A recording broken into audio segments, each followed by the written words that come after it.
ဟုတ်ကဲ့အားလုံးပဲမင်္ဂလာပါကျွန်တော်ဒီနေ့ဒီ Facebook ဒီ Messenger update နဲ့ပတ်သက်ပြီးတော့ကျွန်တော်ဒီ video file လေးမှာပြောပြသွားမှာဖြစ်ပါတယ်ဒါကြောင့်မလို့ဒီ video file လေးကိုစုံအောင်ကြည့်ပေးကြပါ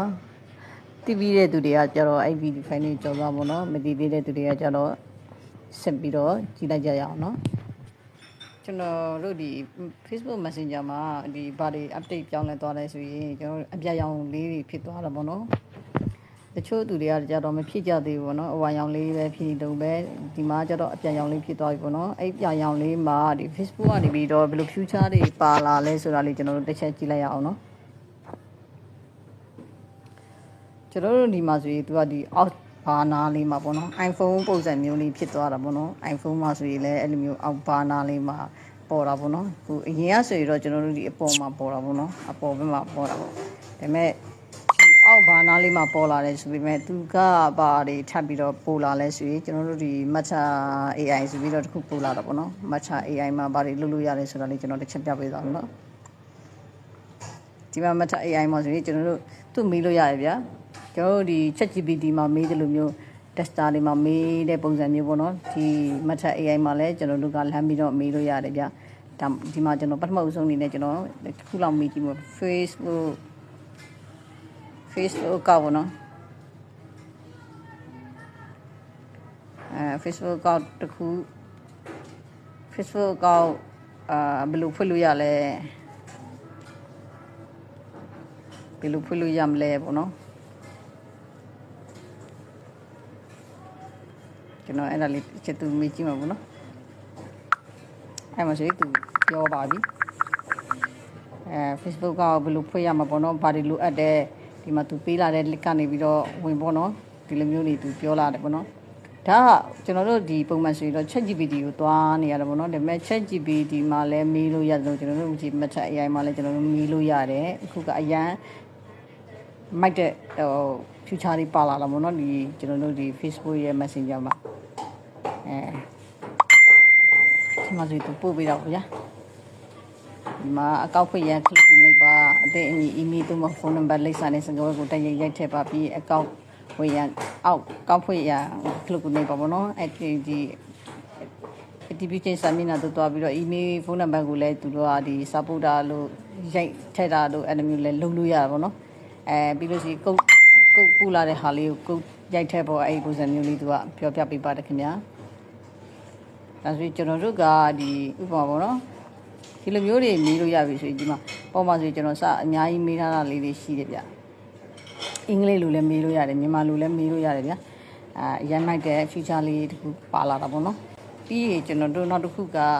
ဒီကျွန်တော်တို့ဒီအပေါ်နားလေးမှာပေါ့နော်ဒီပေါ်နားလေးမှာပါပေါ်နားလေးမှာကျွန်တော်တို့QR code ပါလာတယ်ဗျQR code စနစ်ပေါ့နော်အရင်တော့ဆိုရင်ကျွန်တော်တို့ဒီ Facebook account တွေကိုကျွန်တော်တို့တငယ်ချင်းတွေဖြစ်ဖြစ်မိတ်ဆွေတွေဖြစ်ဖြစ်ပေးရတော့မှဆိုရင်ကျွန်တော် Facebook ရဲ့စာမျက်နှာကိုသွားပြီးလို့ရှိရင်ကျွန်တော်တို့က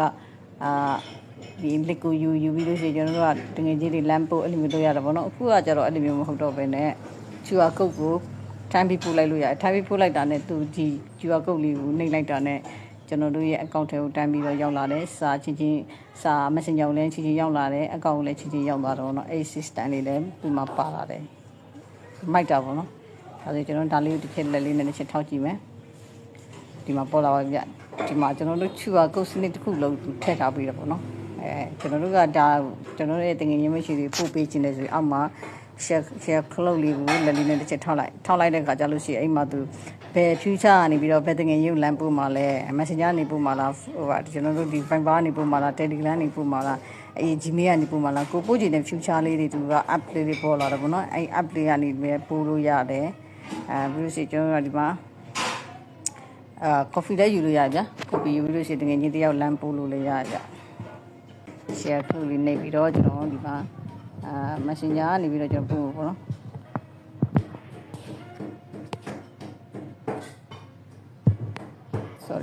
sorry ကျွန်တော် messenger နေပို့ပါပေါ့နော်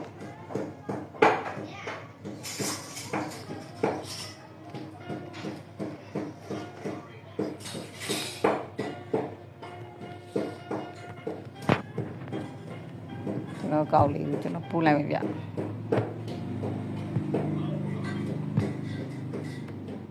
ခုဒီမှာပေါ့နော်ကျွန်တော်ကောက်လေးကျွန်တော်ပူလိုက်တာဖြစ်တဲ့အတွက်ဒီလိုလက်လေးရောက်သွားတာပေါ့နော်ဒီလိုလက်လေးရောက်သွားတဲ့ခါကျလို့ရှိရင်သူကဒီလိုလက်ကိုနှိမ့်လိုက်တာနဲ့ကျွန်တော်တို့ရဲ့အကောင့်ထဲရောက်သွားပြီဗျာကျွန်တော်တို့ရဲ့ Messenger ထဲကိုရောက်လာမှာပါခင်ဗျာဒီစနစ်ကအရန်ကိုမှကောင်းတဲ့စနစ်တစ်ခုဖြစ်တယ်ဗျတော့ရတာလည်းအရန်ကိုမှဟိုစင်ပြေတယ်ပေါ့ဗျာဒီဒါကြောင့်မလို့ဒီအခု Facebook ကဒီ update လုပ်လိုက်တဲ့ဒီ Messenger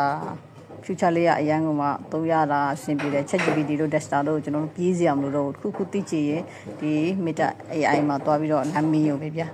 เนาะမဖြစ်သေးအဲ့လိုမျိုး future update မဖြစ်သေးတဲ့ message တွေကကြတော့ဒီ Messenger ကို update လုပ်လိုက်ပါเนาะ update လုပ်လိုက်တဲ့ခါကျလို့ရှိရင် Messenger အပြရောင်လေးပေါ်လာပြီးတော့အခုနဒီ future လေးတွေဖြစ်သွားပါလိမ့်မယ်เนาะဟုတ်ကဲ့ကျွန်တော်ရဲ့ video file လေးကတော့ဒီလောက်ပါပဲခင်ဗျကျွန်တော်ကဒီနိပညာနဲ့ပတ်သက်ပြီးတော့ပုံမှန်လေးနောက်ပိုင်းပုံမှန်လေးတင်သွားပေးမှဖြစ်တဲ့အတွက်message လေးအနေနဲ့အမြဲတမ်းစောင့်ကြည့်ပေးပါလို့တောင်းဆိုချင်ပါတယ်အားလုံးပဲကျေးဇူးတင်ပါတယ်ခင်ဗျနောက်မှပြန်တွေ့ကြရအောင်နောက်မှပြန်တွေ့ကြမယ်ခင်ဗျ